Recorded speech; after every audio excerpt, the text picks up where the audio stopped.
Me and Jake running down the street with a handful of comic books, kicking ass and banging chicks and drinking booze No, not and me. smoking Not weed. me. I'm married. Yeah, well, I'm married. Jake. Can't do that. Yeah. Off panel, off topic with Jake and Tyler. Welcome back, ladies and gentlemen, to another episode of Off Panel, Off Topic. This is a big situation. We're back in the Man Cave studio. Our third guest, but it's hard to say she's a guest because she lives here where the Man Cave studio is. But the love of my life, the love of my life, my lovely wife, the mother of my children, Ashley, I guess technically, legally, it's Burbridge. I'll change it at some point. Yeah, well, it's expensive changing their name because you got to change your license. You got to change your name in general. You got to change your Social Security, all that shit. Yeah, we also need to get.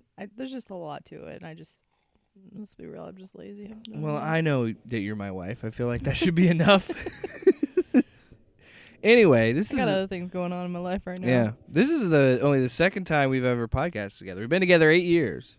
First time was back in the day when I used to do the Underachievers podcast, and now, all these years later, we're doing Off Panel, Off Topic. And we could argue this is episode 22 and a half. That's what I've been calling the episodes when Tyler's not in them. Usually when I do them by myself. I mean, this could be technically a full episode because there's two of us talking, but whatever. I'm only a half to you. I'm not as worthy as Tyler is. Well, you take that up with Tyler. But this will be the third podcast I've recorded for this show in 2 days. Because we recorded 2 yesterday, which one's already up right now on podcast services around the globe. And then this one will go up later today. And then we already have, because, it's the Thanksgiving week. A lot of things happening. We just wanted to make sure we were ahead of the times and got everything out on time. But that's enough about me. Today, we're going to be doing another movie review.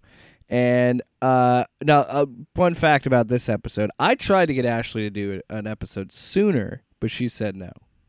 I tried to get her to do Halloween Kills with me because she saw it in the theater with me. But why didn't you want to talk about Halloween Kills? I didn't have as much of an opinion about that one, maybe. You actually...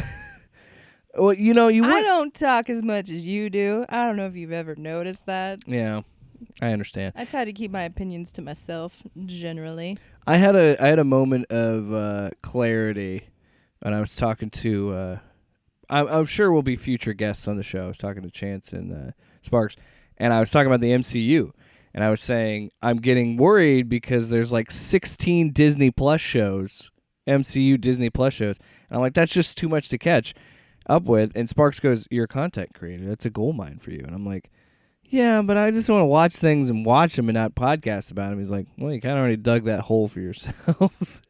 You make podcasts based on all of the shit you watch. Don't act like that's not like... It's by... Yeah, I know. It's by design. Well, most of the time I want to talk about this. Like Ghostbusters Afterlife. The first thing I thought of was like, man, I can't wait to do a pod about this because I want to talk about it. So...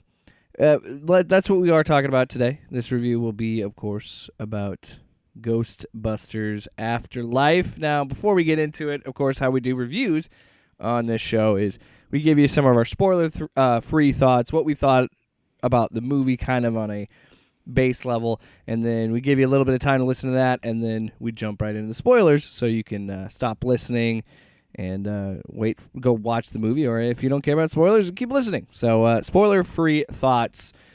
Ashley, you're the guest. So, what did you think about Ghostbusters Afterlife on a spoiler-free basis? As a fan of the originals, I've seen the second one quite a few times. The second one it was one of my sister's favorites, so I have seen it a lot. Your older sister or your younger sister? Or I guess you're the baby, aren't you? Lauren. Yeah. Lauren loves. Well, I that didn't know one if we for want some to reason. I don't know why. Put her name out there. Because I'm worried if your mom listens to this, because I already swore already.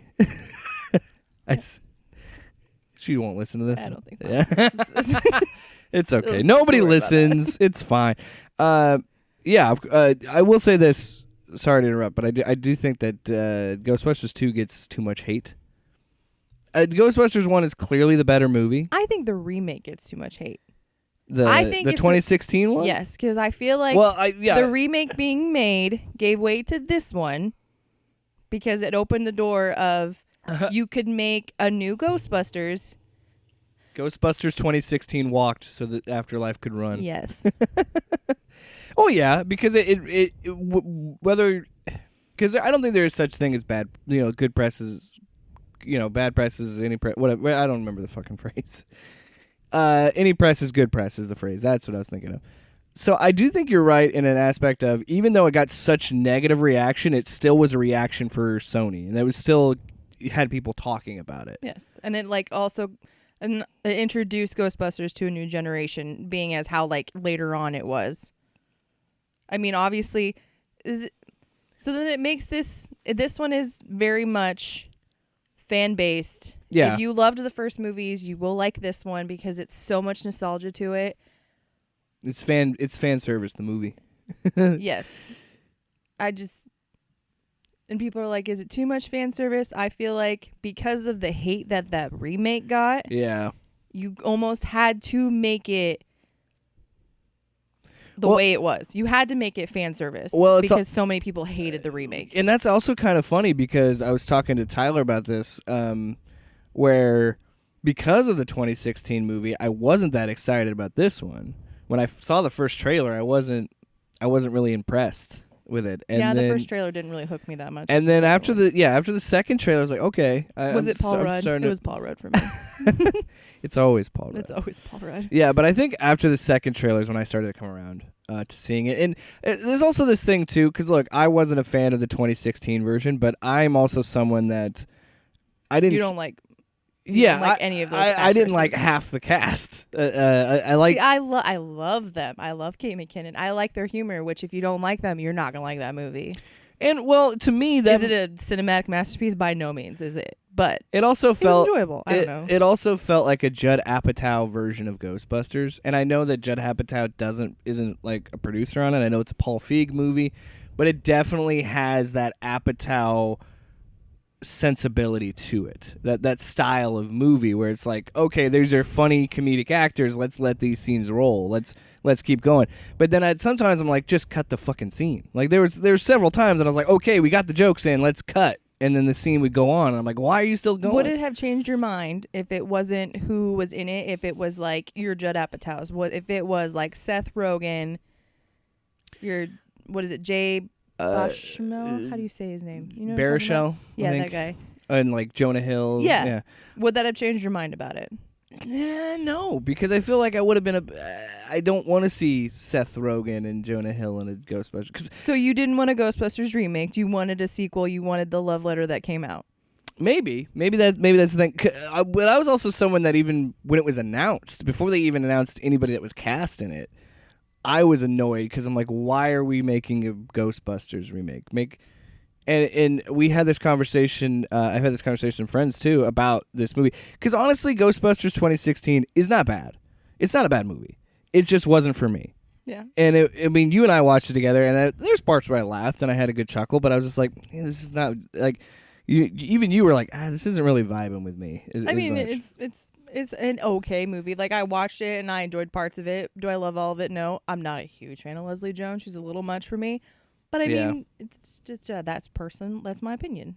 Yeah, I want to make it very clear that I'm not sexist, is what I was trying to get across, because there are sexist people. But no, I do think that even if it were like a Seth Rogen or something like that, I just don't know if I would have liked it either way, because I was someone who was against it. But then again, this is what I love about human beings. We're such hypocrites. Because the minute I actually saw the second trailer of this, I was like, oh, maybe I do want to see another Ghostbusters movie. But I think you're right. I think it was more of I wanted a sequel and not a reboot or a remake.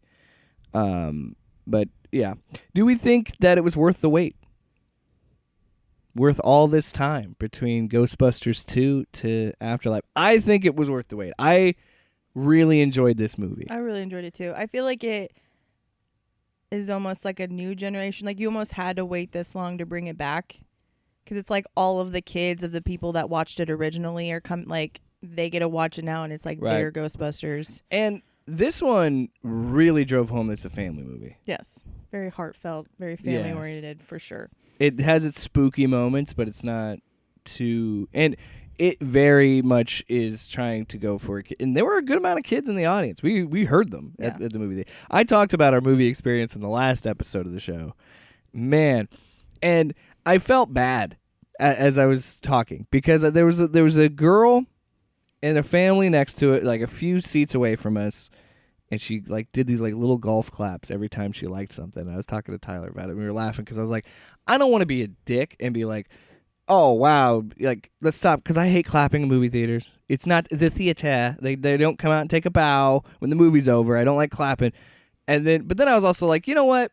She's having fun. She's enjoying herself at the movie theater. I don't mind if she does little golf claps. Hey, man, if I have to sit next to you eating popcorn as loud as you do, you can handle the girl next to you. It was better than clapping. that fucking family who came in like 5 minutes after the movie started and was trying to find their seats. Right in front of us. Which is why Flicks, and Tyler and I talked about this, is why Flicks is right in their policies and not letting people in after like 10 minutes before the movie or something. Because it's the same like you go to a hockey game and people are standing up when the puck's in play. It's just annoying.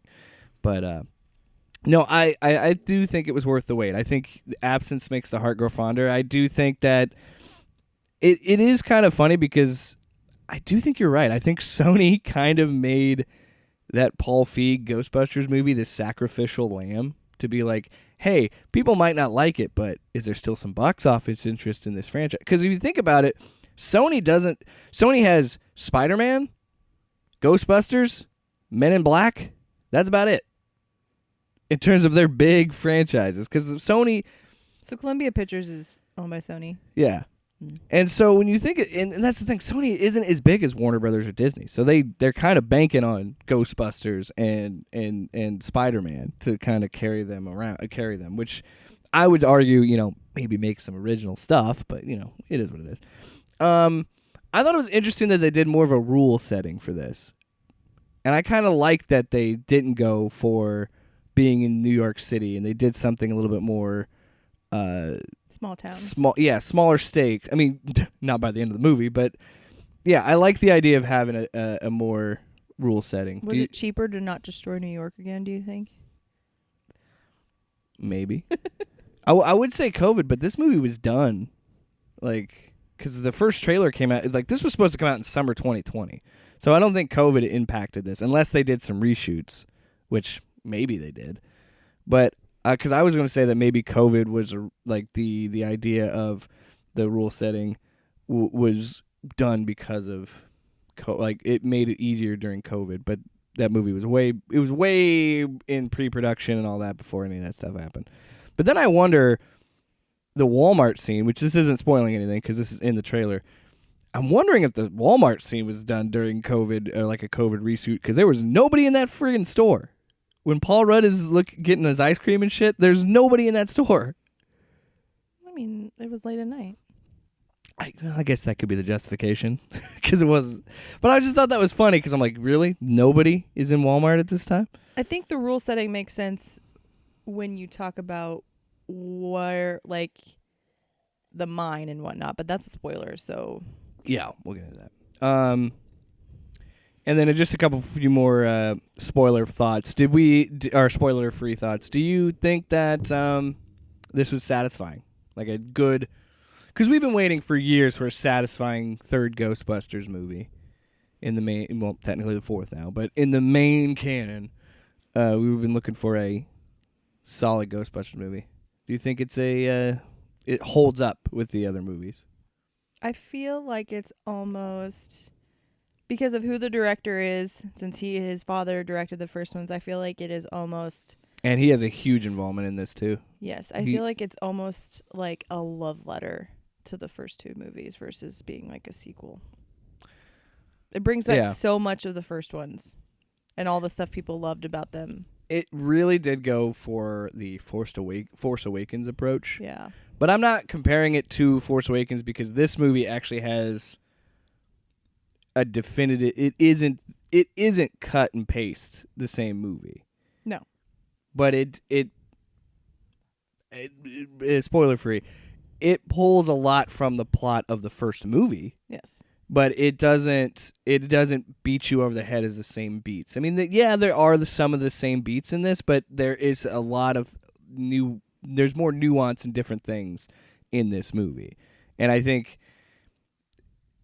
I don't think it is full on Force Awakens, but I do agree that it is Sony being like, okay, look, you didn't like what we tried the last time. Okay, what if we bring back the son of the director of the first movie? And also it's money, because Jason Reitman hasn't done shit since I can't even think of the last movie he directed. I think there was, I want to say Up in the Air, maybe the one with George Clooney that they filmed in Omaha back in the day. 2012, I think, was his last movie. Seriously, that's been a minute. He hasn't made a movie in a while. Hold on. But anyway, I think that this, and it's funny that I go back to Star Wars in this, but it does feel like it's a absolutely a Force Awakens thing. It's like, okay, we're gonna make a Ghostbusters from the next generation.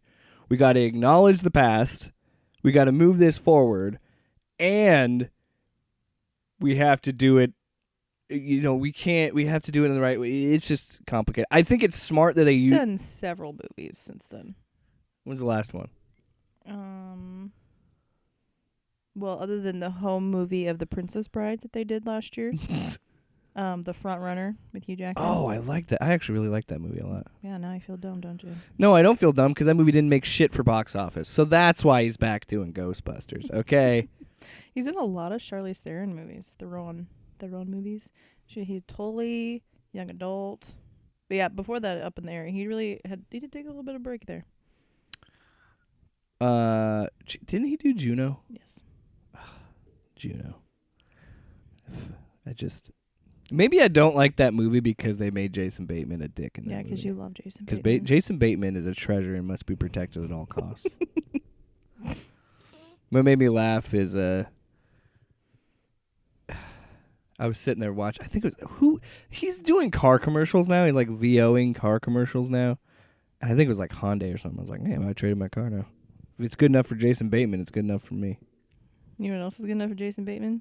What? Selling and laundering money. So I think that's good. You're talking about Ozark? Yeah. Yeah, let's move to Missouri. Hard pass. No. You know what's funny is everybody that I've met from Missouri says don't fucking live in Missouri. Misery, as they call it. So wrapping up our spoiler-free thoughts. I love the cast of this movie. Same.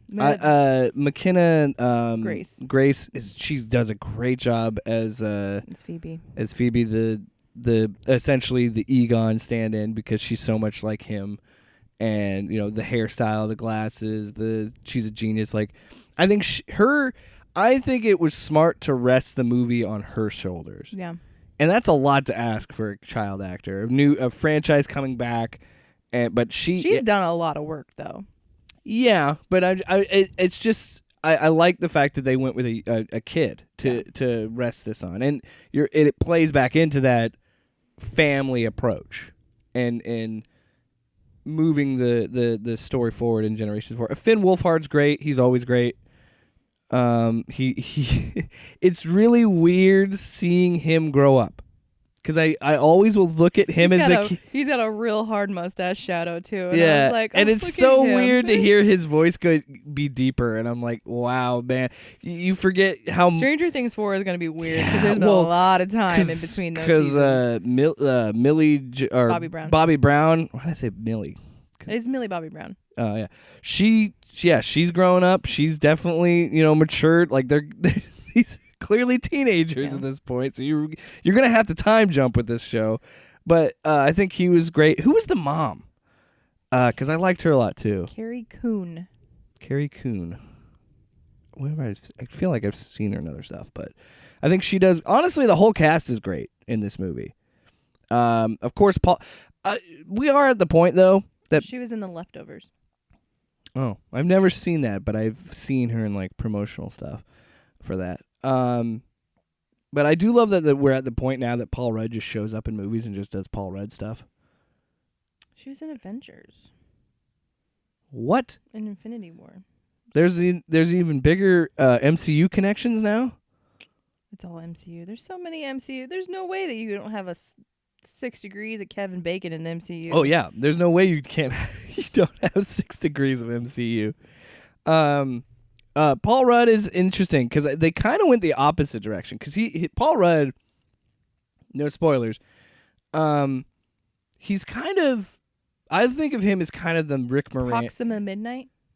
She's Proxima Midnight? That's what it says. Well, she's only the voice because Proxima Midnight's like CG. Well, I'm just telling you. That's crazy. When I googled her, that's what it says. Wow, I would have never pulled that. But Paul Rudd's character definitely feels more of like the Rick Moranis stand-in. Yeah. The kind of goofy, likable character. He is technically. I mean. Well, yeah, we'll get to spoiler. Which, by the way, no, I guess that'll be more spoilers. So we'll get into spoilers now because we've been tiptoeing around it for about 20 minutes.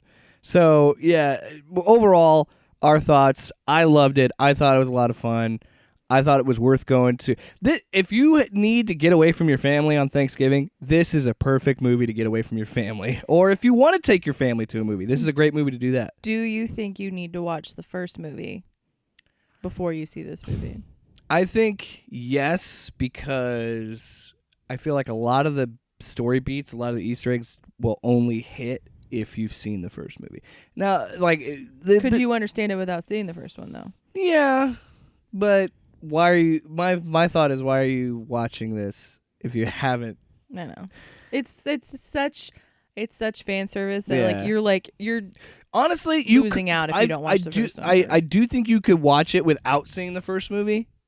But why would you? You wouldn't enjoy it as much. No, it is fan service. The movie. It's 2 hours of fan service. And by the way, it moved pretty well too, pacing wise. The beginning is a little slow. Yeah, when they get in the house, it's kind of slow. But once the plot starts, but it just has to build up the family, the family dynamic. There's a reason. There's a sequence that happens that kind of kicks it off, and then after that, it kind of just goes at a breakneck speed. So let's do it. All right, everybody listening, you have a countdown now. I'm going to give you a 3, 2, 1, and then we're going into spoilers, okay? 3, 2, 1. Spoilers. Did we really need a CGI Harold Ramis? Yes. I'm just kidding. We'll get to that. I want to get to that. Well, maybe it's a little much. But okay, we're going to kind of jump around anyway. No. We got to start at the beginning. Yeah. So what do we think about them going back to the plot of the first movie? Zool's trying to come back. Gozer. Right, there's only Zool. Yes. Gozer. Are you a god? Why did they... And that's... Okay, there's a couple things, too. Why is it... Apparently Jason Reitman just really likes J.K. Simmons because he's like, hey, man, you want this random cameo spot in my Ghostbusters movie? Like J.K. Simmons? That's a great question. And then, why the hell is Olivia Wilde? Because she's hot. Gozer? She's got great cheekbones for that. Anyway. Also, is Gozer supposed to be fucking Bowie? Is that always what it... Because it looked like Bowie in the first movie. Wasn't he covered in bubbles in the first one? It was Sigourney Weaver in the first one, wasn't it? No. She wasn't... No. Well, I know that she was the keymaster. Yes. Or the gatekeeper, whichever one. Person. Sigourney Weaver is a dog at that point. That would have been real confusing. But why the hell is she going anyway, now? what do you? Because clearly this is I can see how some people might have an issue with this being the first movie's plot, because then it definitely feels like straight up just being like, again, The Force Awakens are like, we're just going to do the first movie over again, but 20 years later, and it's a new family, and it's. But I think there's enough to make it different. Well, it's all based around the mine. That the guy's name. What is the guy's name? Egon? No. Do you mean the guy, the architect that built the building in the first movie? J.K. Simmons' character. Yes. Anyway, he used the selenium from the mine, so technically the mine is the first. So. Who was there before the New York stuff? Yes. Yeah. He built the temple there. Mined. I don't. Selenium, made the building. I don't mind them going back to the first movie. Because while they never reference the second movie, they also don't. it was never said before the movie came out that this ignores the second movie and just says it doesn't exist. But at the same time, this movie never references it. And you and I were talking about this before we started recording. I feel like the Statue of Liberty walking would be a big deal. Yeah, that would have been a YouTube video for sure. I feel like that would take precedent over them talking about them roasting the marshmallow, because they always talk about the Stay Puft Marshmallow stuff when they talk about the ghosts attacking New York in 1984. But you would feel like it'd be like, oh yeah, remember that time the Statue of Liberty just got up and was walking to "Your Love Is Lifting Me Higher"? Your love. No, but I think there was enough differences to make it okay. So I wasn't that upset with the whole Keymaster Gatekeeper Zool Gozer stuff. Because again, at the end of the day, it's like I was thinking this in the movie theater when there were some times when I could be cynical and be like the movie critic podcaster being like, well, this is the plot hole here. I ignored that because I was having a good time. I was having fun with the movie. So I was like, I don't care about, well, how did the Ghostbusters, the original Ghostbusters, just show up here? I don't fucking care. I'm enjoying this movie. You know what I mean? How about we talk about the fact that her friend podcast is literally going to be our child. I was going to mention that when we talk about the cast. The kid who plays podcast is so damn good in this movie. I feel like it was me. McKenna and the kid that played podcast, I guess I don't know what his name is. They carried that movie. Yes. Oh yeah, absolutely, absolutely. Phoebe and podcast are the heart and soul. They pulled in Finn Wolfhard and Paul Rudd just to purely be like, ooh, I know those people, but like I don't know, like I didn't really feel like he was much in that movie other than to help the sister. Yeah, and not saying that he didn't do a good job. And yeah, it's true. Podcast and Phoebe are the heart and soul of that movie. And it works because they're so good together. Like, they're funny. Like, Podcast was a legitimately fun. Logan Kim. That is Podcast's name. Because it's so, and again, that shows you the ability of those two actors, because it takes a lot to take a franchise like Ghostbusters and say, we're going to put it on the shoulders of these two kids. And of course, yeah, Podcast is going to be our son. Like, there's no getting around it. Especially because I was like watching him and I was like, ooh, nice shotgun mic, is what I thought. When he pulled out the mic, I'm like, damn, the kid's got a shotgun mic and a rig. Like, look at this kid. And I'm thinking, God, that's me. Are you jealous? Are you jealous of the kid? Have you seen the Man Cave Studio? I'm doing all right for myself. No, yeah, the whole time I'm watching that, I was like, that's just amazing that they have a kid named Podcast. And it's like, because that is smart, because that appeals to stuff now. If I were a teenager or a kid watching this, I'd be like, oh, that's me. I understand. Like, even as an adult, even almost 30, I connected with that kid right away, because I'm like, I've been that kid. I am still that kid. You know what I mean? Except for he has a much better setup. I was just like recording myself on my phone and I used to make like weird like parody ads, and I would record them on my mom's flip phone. I would record my voice memos. And let me tell you, terrible quality. Not very good speakers back then. It's like when you're trying to get a ringtone off the radio. It wasn't quite as good. Did your parents ever tell you how they would make mixtapes? Like the process behind it? It seems so. So the whole idea was you'd try and wait for a song to come on the radio. Because it would be the radios with the cassette deck in them. Put it in, record it from the radio, and then stop the recording, so then you have that song, and then wait, and then try and find another song to put on the mixtape. And then like finding or getting a ringtone on your phone. Right. And then you think about it, and then when it came to our generation, we were just burning CDs. We were literally doing the same concept.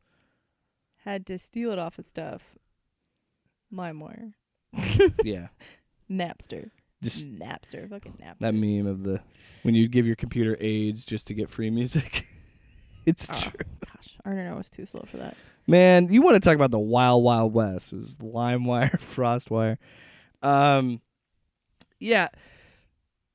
I also have to say, how did this movie make the Ecto-1 so damn cool? Because I remember watching those original movies. And the Ecto-1, to me was a punchline. It was just like the weird sound, and then I should have had that on my soundboard. And it really wasn't that cool to me. I was just like, it's iconic, sure. Well, they pull it off the cartoons. Cartoons is a gunner seat. Oh, right. See, I never love letters. See, I never watched. I never really. Well, did you watch Ghostbusters? Or did you watch the real Ghostbusters? Because there was 2. Did you ever play the video game? Because Egon has blonde hair in the real Ghostbusters. Yeah. You know how I know that? I've never actually seen it. I never really watched the Ghostbuster but cartoons we have a either. Viewmaster of scenes from the real Ghostbusters where Egon's hair is blonde. Yeah. So that's how I know. I reference that. That's what I know what it looks like. I think you're a bigger Ghostbusters fan than I am. And I'm be honest, I'm not that big of a fan. I got siblings born in the 80s, man. Well, you've met my father. That's what we would do is watch 80s movies. So that's how I watch Ghostbusters. You've met my father. Yeah. I feel like our dads would have been like real best buds. Yeah. I just thought it was funny that yeah, but that's what I mean, is I didn't know that. So that's a cool little nod to somebody that did watch the cartoons. I didn't know there was a friggin' gunner seat in the Ecto-1. And you seen the shot in the trailer where she's in the gunner seat. I'm pretty sure they didn't have the little drone guy though. No, the remote thing's probably got to be new. Little racer car. Yeah. But that's what I'm saying. Is like I was shocked that they actually made the Ecto-1 a cool car. I was like, "Oh, there's a gunner seat." And then like I love the idea that it had the little trap door for the RC car to go into. Like they actually, I feel like they did more than the movies did in making me being like, oh shit, that's the Ecto-1. Even though in the first movie when it's revealed, it's like, oh, it's a cool reveal, and then the dun, dun, dun, the music and all like the montages. But like this movie makes the Ecto-1 look badass, and I was like, oh. That's because people these days love a car chase, so they had to make the car cool.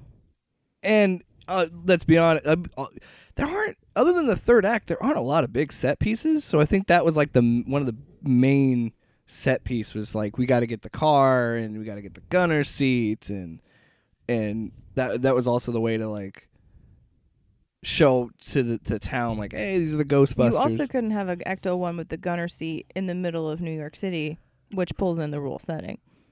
Yeah. You would have destroyed a lot of shit. Yeah. I think, and then going back to the rule setting, I think that's what made me like this movie, was that it was so different than the first 2 movies in the sense of, yeah, let's do a smaller story. Let's do a family-oriented story about this stuff. And then in the third act, that's one of my big gripes with this movie is the third act, but that's my gripe with any movie that comes out now. Too rushed? It feels like every other third act.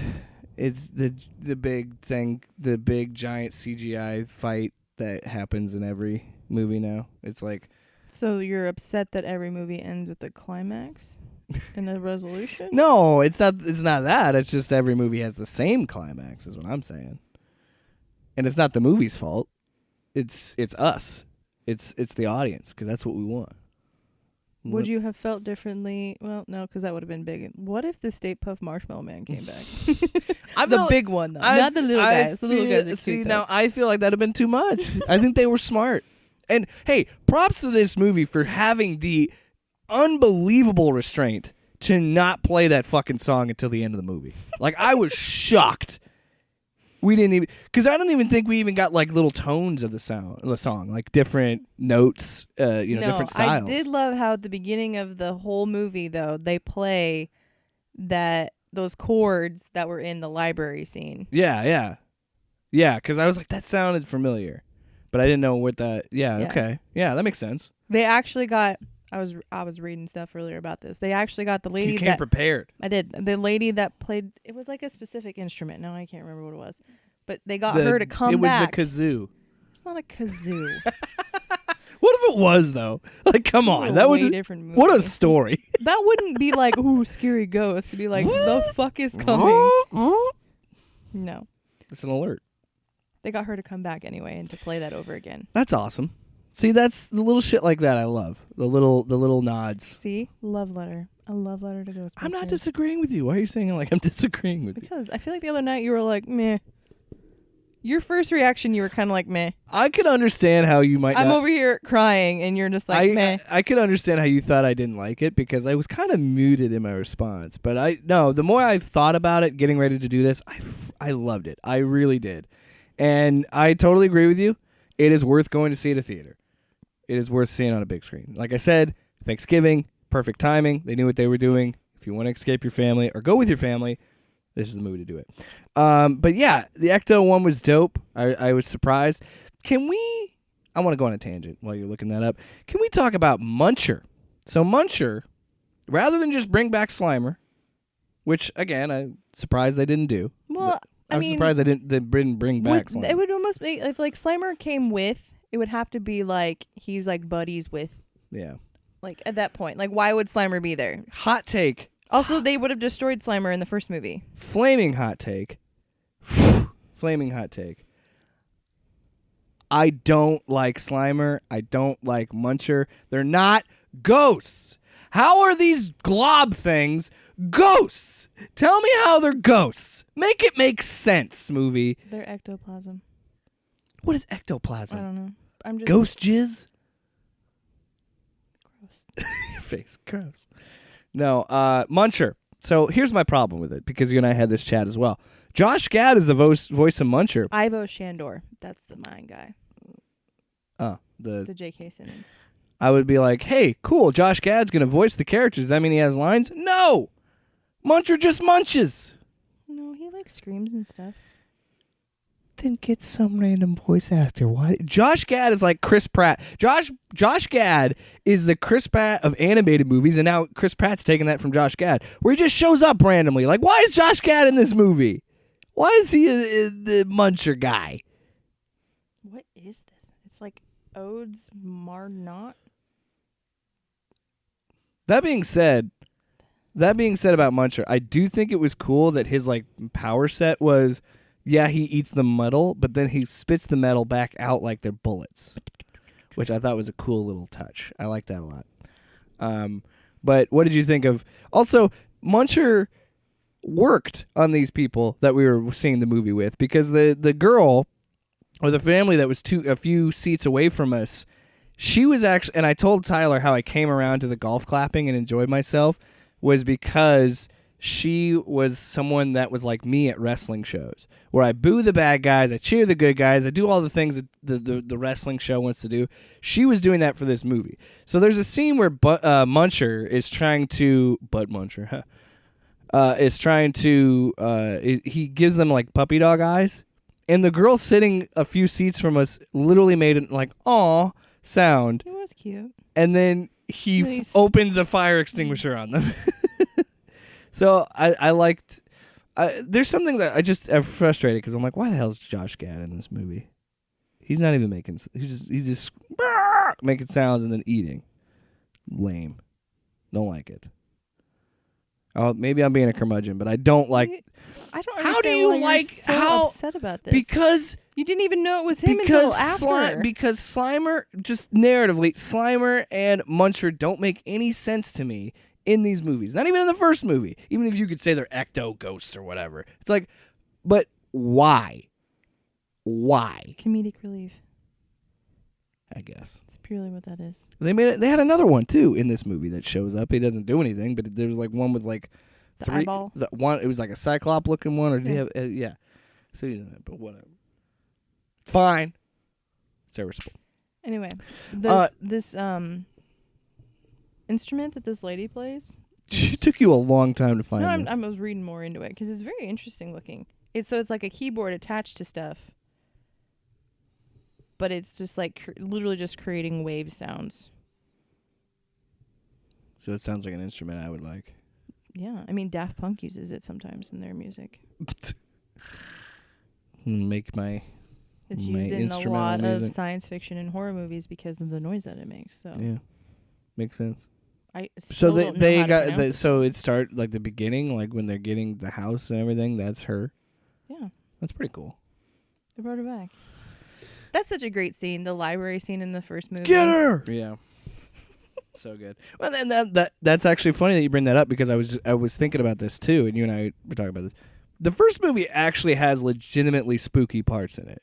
Like there's a lot. It's everybody associates it as a comedy, and they should because it's all these comedic actors. It's a funny movie, but there's actually legit like spooky stuff. Like the scene where the ghosts take over in New York, and I can't remember that fucking song, but there's a sweet song that plays underneath it. And like that whole sequence is very like gothic and spooky. And the cab driver that's the ghost. Yeah, and it's like that weird. It's gonna drive me. That's almost like homage to the guy that at the coffee shop. Yeah, the same look. Yeah, she pours him the cup, and he's like, "Air." And that's the thing I loved about this movie is there are legitimately like spooky things. Like nothing scared me. There was nothing like overly scary about it, but there were like legitimately cool like horror movie moments in the movie. And I think they did a good job of making the villain actually like scary, which I think was a big problem in the 2016 movie where they leaned full bore into the comedy and didn't really play with the like horror aspects like the first movie it does. And I think that's another reason why people don't like the second movie, because the second movie is a little bit goofier. You thought Gozer was scary in this one? No, but she was definitely intimidating. And I think like the dogs are scary. The dogs are scary. The dogs are scary in the first one. I always thought that was scary. Also, shout out to them having the balls to making at least a few scenes of this movie have those dogs be props. Like have them be like when he's eating the dog food, that's a puppet. Like there's no way that's CG. Oh, for sure. That's a real dog. And I was like, that was awesome. I love that they went back and played homage to that first movie and had a practical dog in there. That was pretty cool. So Paul Rudd's character, why we call him the Rick Moranis of this, is yes, he becomes one of the dogs, becomes either the gatekeeper or the keymaster, whatever. Which this is another thing I love about this movie, and the smart. He's the keymaster because she asked, "Are you the keymaster?" When she like plays homage to the Sigourney Weaver, like she's got the dress. Well, he should be. She's the woman's always the gatekeeper because she has a vagina. Come on. You know that's what it means. Don't look at me like that.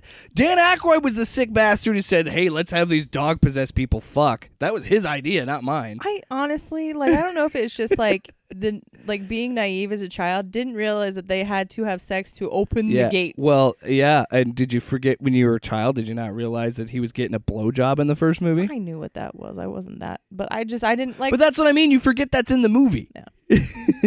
Yeah, because he's a kid. Super you not don't. Necessary. It doesn't make sense. Why is this in Actually, Dan Aykroyd wrote the first movie. That's my point. He wrote part of this one too. And that's what I love about this is going back to the first movie, doing that, and then also addressing kind of the weird plot things in a very mature manner. They're like, when they talk about the gatekeeper and the keymaster, they're like, well, they have to meet formally. And I was like.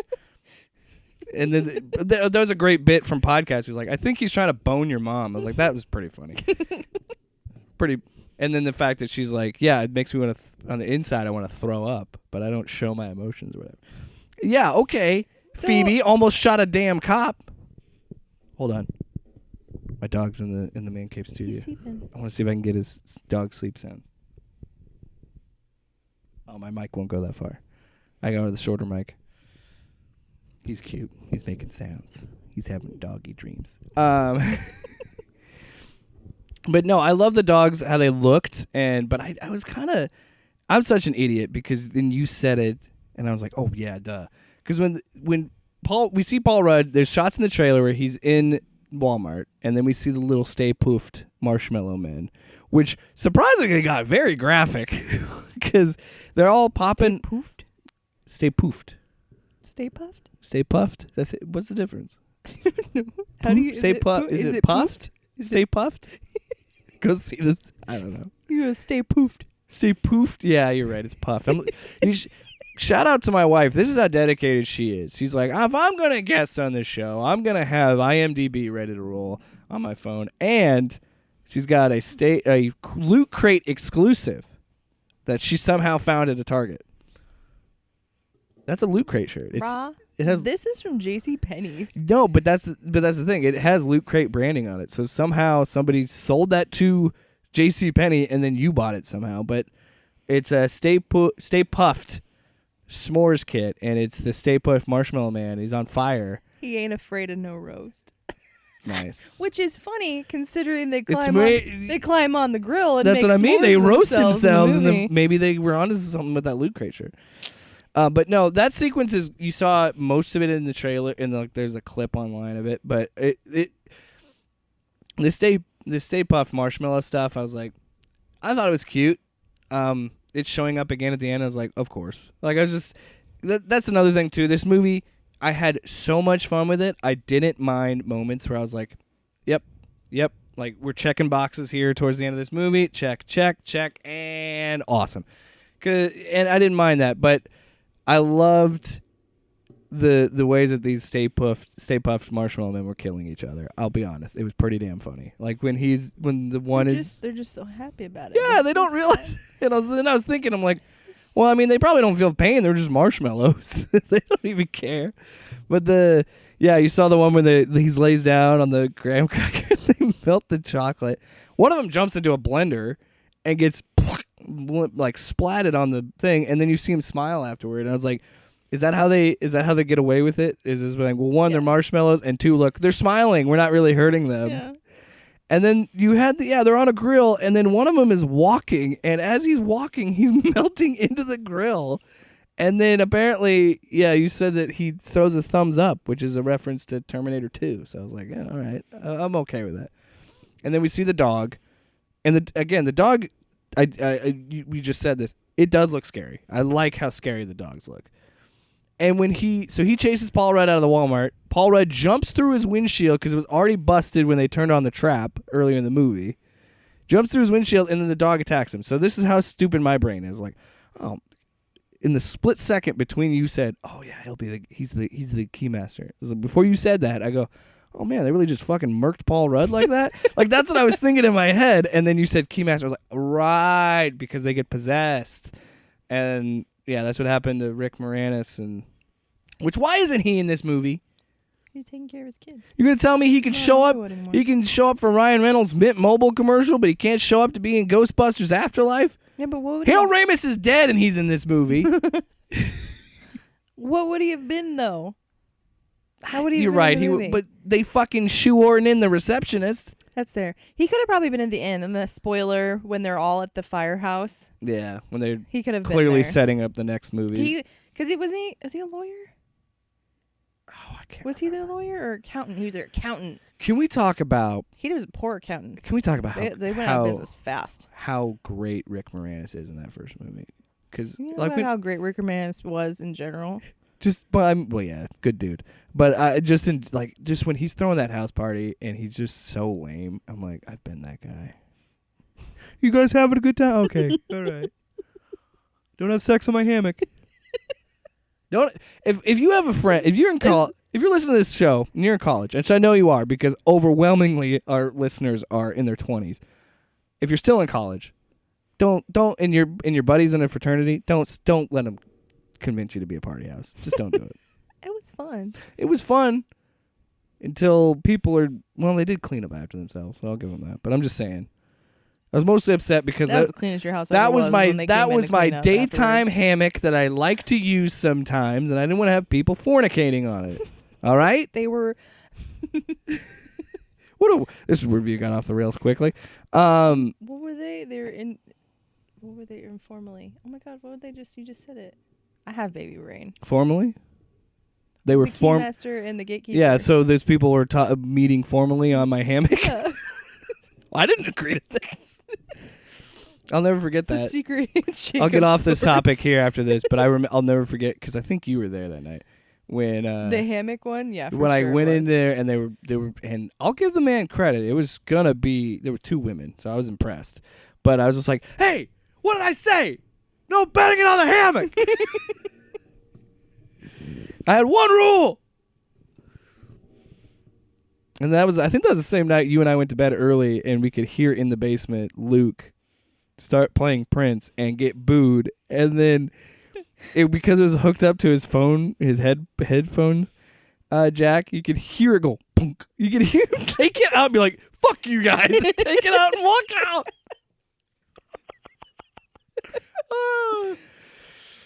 Point is, I was Rick Moranis. Fuck the shit. Anyway, back to Ghostbusters. You're right. I don't think you could have really put him in there. But yeah, I think the only way could have been like him getting called to be like, hey, I'm looking to buy this place or whatever. Just kind of going through. What did you think of the return of the OGs? We saw, and they did press, so we knew they're in it. But yeah, Bill Murray, Ernie Hudson, Dan Aykroyd all show up as kind of a Deus Ex Ghostbusters, but not quite, because that was another check in the box. Because in my head, and I know you thought the same thing because we talked about it when we got out of the movie, was I'm sitting there and I'm watching it and I'm like, okay, when do the other three show up? Because we've already had the conversation with Dan Aykroyd where he fills us in on what happened to the Ghostbusters since the first movie. I'm like, yeah, we did too good of a job. There were no more ghosts, so Venkman went off to do his school stuff that he was doing, and then Ernie Hudson started doing finance, and so he's a big financial advisor or whatever. I've been trying to keep this place going, but now the old firehouse is Starbucks, but it wasn't. But it wasn't. Yeah, they kind of negated that. I think it was like, okay? So then it was just a joke. I don't know. Or maybe I don't know. But what did you think? Or it's a new firehouse. What Maybe it was a different what did you think of them making their little appearance? I'm surprised it wasn't more, but I'm also glad it wasn't. Yeah, I feel like it was enough. I don't know if I was surprised that it wasn't more, because honestly, like, they barely got Bill Murray to do it in the first place because he didn't want to do movies, another Ghostbusters in general, unless the script was good. I feel like the fact that it was Ivan Reitman's son maybe helped pull that in a little bit more. It was a decent script too, so I can't feel, but yeah. Well, and Jason Reitman's a very good screenwriter. They show up when they need to, and they're in it for as long as they need to be. It does, yeah. I think overall in this, because it keeps it about the kids. It keeps it about the new Ghostbusters. If they had shown up and beaten her, I would have been like, well, that's stupid. Because you know what it would remind me of? It reminds me of when WWE brings back like fucking Goldberg or somebody, and they run through the new talent, like the young talent. I'm like, well, what was the point of that if you're going to spend this whole time building these guys up to just have these old dudes just show up and kill her and be done with it? I'd be like, oh, that sucks. Mm-hmm. I do love that they kind of play with the fact that that Gozer remembers them. Yeah. I do like that a little bit. Are you a god? Just say it, Ray. Say it. Yes, we are God. It makes you wonder, do you think Harold Ramis would have, if he would have been alive, do you think he would have came back? Yeah. Why wouldn't he have? If everyone else did, why wouldn't you? Why would you be that person? Yeah, why would you? Because Bill Murray was the only holdout for a while. And then I think Ernie Hudson was kind of... Also, I do think that this movie kind of, especially the end credits, kind of is like a little bit of an apology to his character, because he is the one that's the onus to get the Ecto-1 back and bring back the Ghostbusters. Because in the first movie, he's kind of an afterthought. Because, I mean, he wasn't even brought on in the script until, like, page 34 of the script. And, yeah, it's, like, halfway through the first movie, you're like, oh, there's Ernie Hudson. But, because he was a late addition anyway. Because I think it was supposed to be Eddie Murphy. And, yeah, I think Eddie Murphy was supposed to be his character. Too big? Yeah. I mean, at that point? Shit, you got Bill Murray, Dan Aykroyd, and Eddie Murphy in the same movie. There's no way you can afford that. Which one? I think it's surprising that it was Harold Ramis anyway. I'm surprised it wasn't like Chevy Chase. Well, because Harold just pulled all the Harold Ramis co-wrote it with Aykroyd.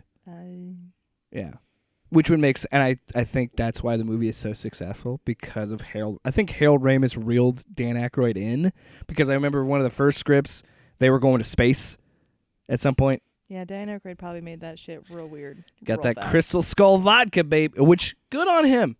I was kind of waiting for like a Crystal Skull bottle to be in the background somewhere for him to promote it. Everybody's got their alcohol promotions. Yeah, I think it was done with a nice touch. I'm glad they weren't in as long as they were. I'm glad that they kind of showed up, and it was a symbolic passing the torch to Phoebe's character. And the moment where you cried, there's two moments I saw you cry, and I'm not even going to say it's baby brain. I think it's just you're just a sentimental person. Because there's the whole movie. Egon's daughter, she's like, he left us to come to this stupid dirt farm. He doesn't care about us. Blah blah blah blah blah blah blah. And earlier in the movie, there's a sequence where Phoebe finds a secret little layer, because this is where we talked about where the movie picks up is when we start to have Egon's ghost kind of impact the story, shows her where to go, even operates a lamp, which I thought was pretty fun. Mm-hmm. And shows her how to rebuild the proton pack, which is cute. And later in the movie, the mom does the same thing, finds it, and then she finds that there's a picture on his desk of her being a ballerina. And then there's a thing. And then the light again. Yeah, the makes her lamp follow. shows. Yeah, the lamp shows her where to go and like leads her over to a wall. And there's just pictures of her whole life. So he never stopped keeping, talking about her, thinking about it. He always had her on his mind. But so I get him needing. Also, I want to make it clear.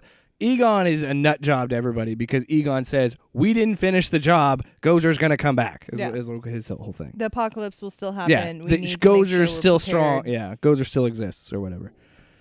But anyway, so we saw all the pictures. Why does he leave his family, though, entirely? Like, why couldn't he have brought them with? Do you think maybe his wife was like, you're crazy, like, leave kind of thing? Well, and then, yeah. or like, why does he never come to visit his daughter? Yeah. Like, I don't know. I feel like my guess and because it's a big reveal that Phoebe finds out that she's Egon's granddaughter, and like so her mom never told her. So I'm wondering, did they just try and keep that a secret from the rest of the family? But why did he leave? I don't know. That's a good question. He probably leaves to set up everything. His wife is probably like, you're crazy kind of thing. We're not going to go with you. And she probably just makes him be shown in a bad light the entire time, which is why his daughter is just like, he's the worst. You defeated a giant marshmallow man. Isn't that enough? And then he's like, no, it isn't. And the apocalypse is coming. Yeah. I don't know. That's a good question. I don't know. We're going to wrap things up here. I want to get back to the Harold Ramis ghost, the CGI ghost. I initially, in the moment when I saw the hand, now you cried at this moment, I was turned off for a second because I was like, because you see a ghostly hand and I'm like, really? And then, because I thought it was just going to be the hand. Because at the beginning of the movie, it's Egon, but they had a body double and they obscured his face because it was at night. And they kept finding ways to shadow his face, which I thought was clever. And then third act comes around and Phoebe's trying to wrestle Gozer into the trap and she's being guided by Egon. And then we get the reveal that it's his ghost. I'm glad, because I thought to you, I was like, well, if they're going to do this, go full hog, make him talk. Because you can make an AI Harold Ramis voice. We have that technology now. Yeah. I'm glad they didn't. Yeah. Because I already thought the CGI ghost in and of itself was tacky. And then adding the voice would have made it tacky. But you actually talked me out of it. You swayed me because you didn't think it was tacky. I didn't. Why did you think it worked for you? Because it could be, it's a fine line, I feel like. He had to be in it. You can't bring back the Ghostbusters, not bring back him. I mean, he's the central plot. He would have been in it had he had not passed away in real life. His ghost is the MacGuffin of the story because his ghost gets his granddaughter to find the secret lair and all the stuff. So it's like not only is this a love letter to Ghostbusters, a love letter to that guy, to Harold Ramis. And it does say for Harold at the end. Yes. Which was his birthday yesterday. And it's also good on, because I feel like that was planned. So good on whoever that was to say, let's release it the 19th. Because Harold's birthday is the 22nd. 21st. Or 21st, so then people can see his birthday and all that. But you thought it was okay. You weren't kind of put off. But you cried even because you're like, damn, that hit. I don't know. That wasn't necessarily the part that part made me cry. It was his daughter finally getting. She gets a hug from him. Mm.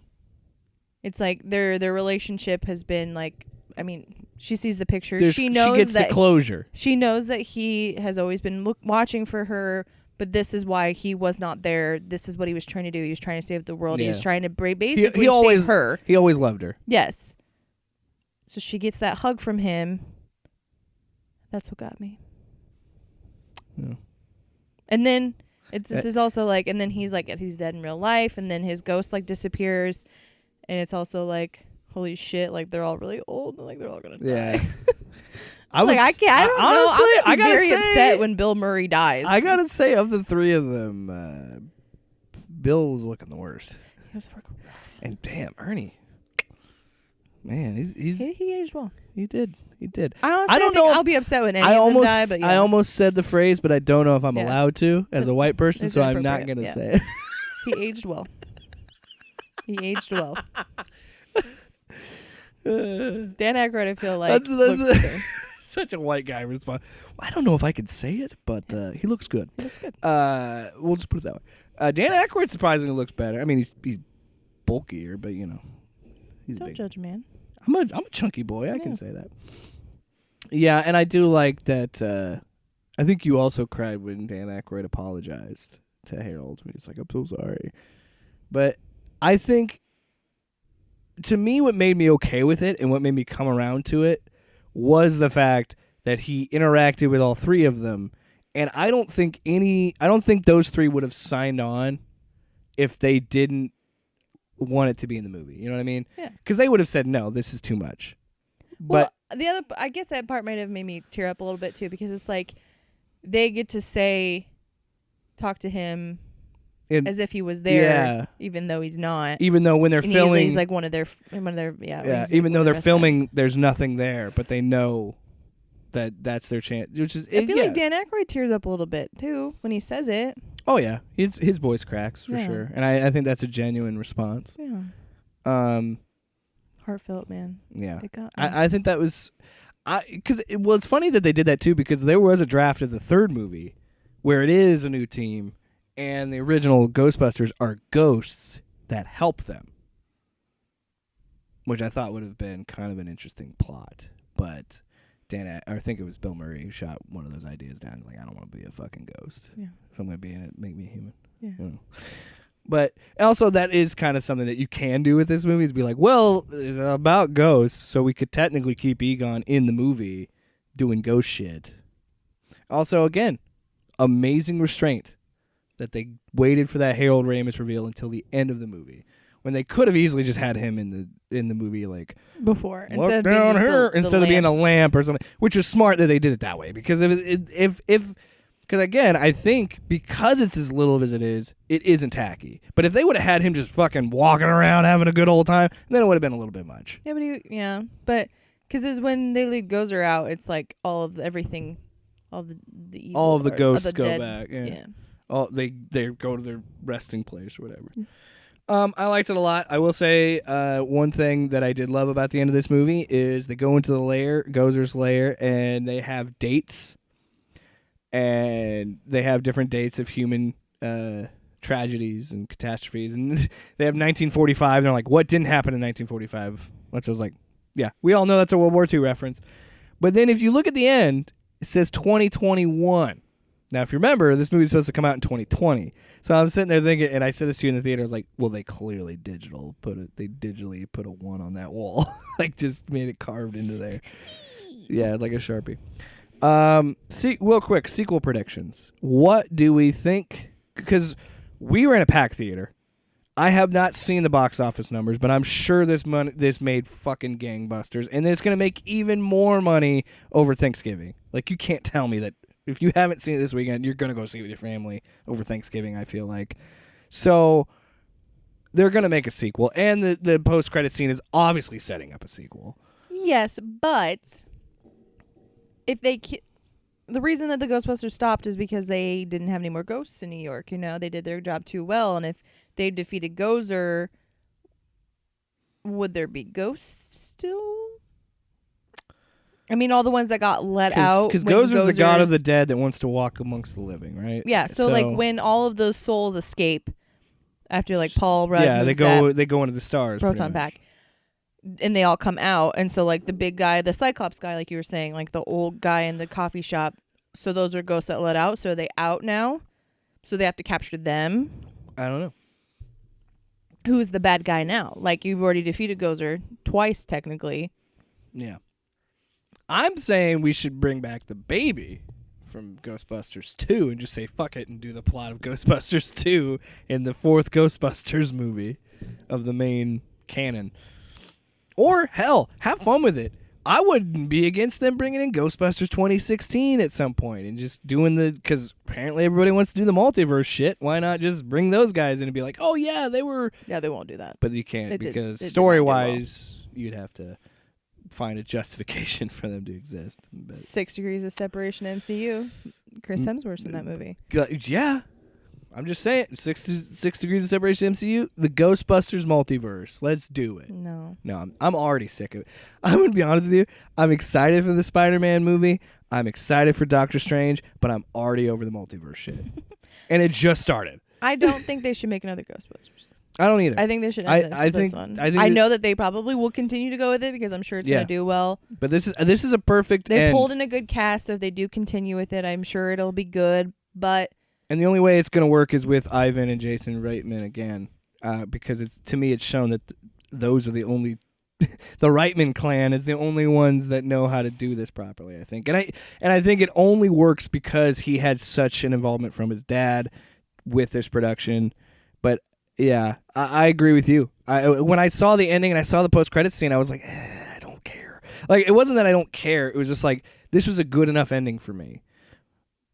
But at the same time, I understand that they brought in those kids, so they did have a way of being like, we could do this. Maybe in another 20 years, give me a Ghostbusters movie when they're grown up. The kids are very young. Because, I mean, Finn the older Wolfhard brother is like 15. 17. Well, in the story, he's like... He's 15 he's because 15. she says he tells he's the 15. Oh, which 16 we never in talked about February. that girl, the diner girl. Yeah, I liked her too. Yeah. He tells her that he's 17, and then the sister's like, "No, he's 15." Yeah. Yeah, and her dad. That guy is such a good actor, and I hate to say this, but I think of him in my mind as not Dave Chappelle, because. He does look like Dave Chappelle. I literally thought it was Dave Chappelle. And he sounds like Dave Chappelle. But he's the shocker in Homecoming. And he does a bunch of work. He's a good actor, but every time I see him in movies, I think he's the guy, in the Spider-Man Homecoming, the guy who has the shock things on him. He gets iced by Michael Keaton. Is like, I didn't know that was gonna work. So then the black guy, I literally went to Electro. Yeah, I was like, that's Jamie Foxx, bro. Yeah, I was like, you're. But this guy is a good, solid character actor. But I only see him as not Dave Chappelle. I literally don't know his name. I'm just like, that's the guy that's not Dave Chappelle. If him and Dave Chappelle show up in a movie, I'm gonna be real fucking confused. I'm really terrible. Hold on, we need to figure out what this guy's name is because that's just terrible. It's just because his voice sounds like Dave Chappelle's voice too, is what throws me off. I'm like. Also, can we talk about? Right, Bokeem Woodbine. Yes, I know it was I knew it was a weird last name, but Bokeem Woodbine is actually a pretty solid actor. I don't mean to insult him by saying he's not Dave Chappelle, but. That's what my brain thinks. We're going to wrap this up. I think if they do a sequel, it absolutely is going to be...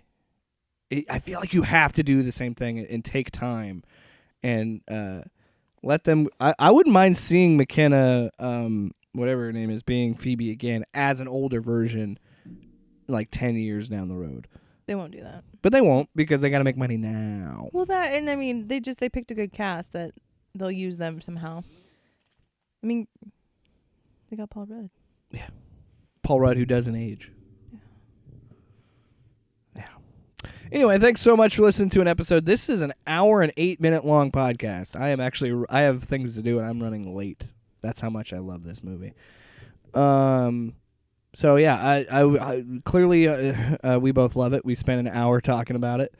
We'll see what happens in terms of the next Ghostbusters and hopefully you have a good Thanksgiving. If you need Thanksgiving plans, go see Ghostbusters Afterlife. I know I've already spoiled it at this point, but it's still worth checking out. The love of my life, my lovely wife, the mother of my children, Ashley, thank you so much for finally doing this. Yeah. It's pulling teeth getting you to do this, but, you are slowly becoming a broadcaster, whether you like it or not. I am the voice of a company, so I mean, yeah, I let her voice some things production wise, and she's getting gigs over me, and I'm getting upset about it, honestly. Maybe it's you just taught me so You know, well. you know what I think of? I think of Anchorman. She's better than me. Go back to your home on Whore Island. You smelly pirate hooker. You know what? On that note, in the words of the immortal Stan Lee, vamp. What? Vamp for me. I'm pulling up. Do you know what vamp means? Keep talking. You call yourself a broadcaster and you don't know? I'm not a broadcaster. I just have a great voice. And that's it. You stepped on Stan. Oh. Oh, I didn't show you this one. Did you hear the Venom laugh? What? Was that Tyler? Because it sounds like No, Tyler. it was the Venom from Spider-Man game. I know it sounds like Tyler. Hey, Ashley, you know how much this podcast is going to cost? $1 million, bitch. Well, this is how we end every episode. You need new material. What? I'll eat your ass. And that's it.